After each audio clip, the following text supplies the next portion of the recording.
देखो दूसरा नंबर प्रश्न है, दर्शाइए कि कोई भी धनात्मक विषम पूर्णांक 6q+1 या 6q+3 या 6q+5 के रूप का होता है। कोई भी धनात्मक विषम पूर्णांक पता नहीं है ना, तो क्या करोगे, पहले मान लोगे, क्या लिखोगे, माना कोई धनात्मक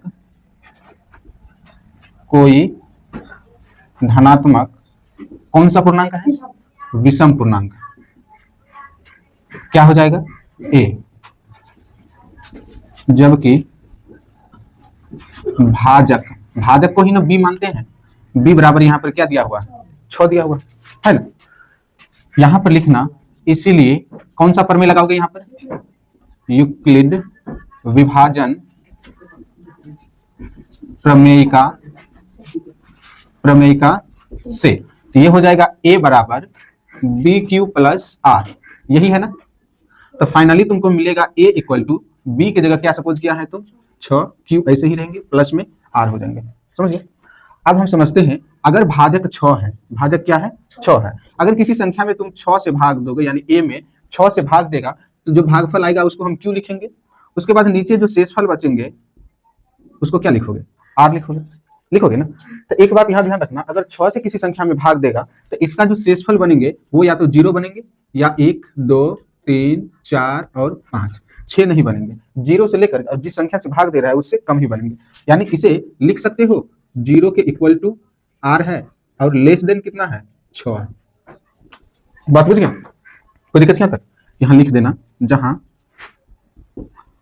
r इक्वल टू कितना हो जाएंगे, नहीं ऐसे ब्रैकेट लो, 0 r फिर 6। इसका मतलब r का मान या तो 0 हो सकता है, 0 के बराबर हो सकता है, या फिर 0 से बड़ा हो सकता है, किंतु r का मान 6 के बराबर या 6 से बड़ा नहीं हो सकता, 6 से छोटा ही होगा। बात समझ गए ना। तो यहां पर लिखना, अतः संभव r बराबर क्या हो जाएंगे, 0 1 2 3 4 5। बात समझ गया। अब यहां से r का वैल्यू यहां पर रखना है, ठीक है। r का वैल्यू कहां पर रख दोगे, कहां पर, इस प्रमेयिका में। मान लो इसका समीकरण 1a बना दो, इसमें r का वैल्यू अगर यहां पर 0 r के बराबर में रख देगा तो ये कितना बन जाएगा, 6q। अब थोड़ा यहां समझो, साइड में 6q+1, r को अभी फिलहाल निगलेक्ट कर दो, डायरेक्ट समझो कितना है, 6q है।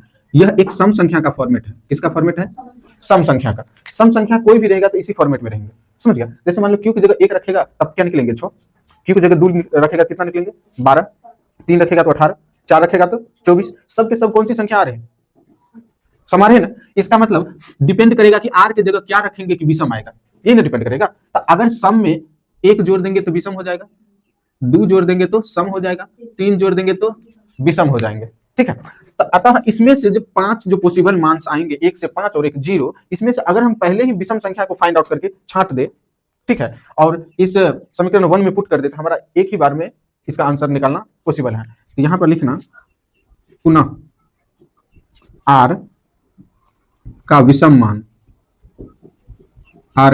मान बराबर कितना हो जाएंगे, 1 और 3 और 5। अब बाद बाकी इसलिए संख्या को नहीं लेना है, क्योंकि 2 को लेंगे तो सम हो जाएगा, 0 को लेंगे सम हो जाएगा, 4 को लेंगे क्या हो जाएंगे, सम हो जाएंगे। तो लिखना, अब समीकरण 1 में r इक्वल टू कितना रखने पर, 1 रखने पर, समीकरण 1 को उठाओ, a बराबर 6q प्लस r है ना, r की जगह क्या रख देना, 1 रख देना, 1 हो गया।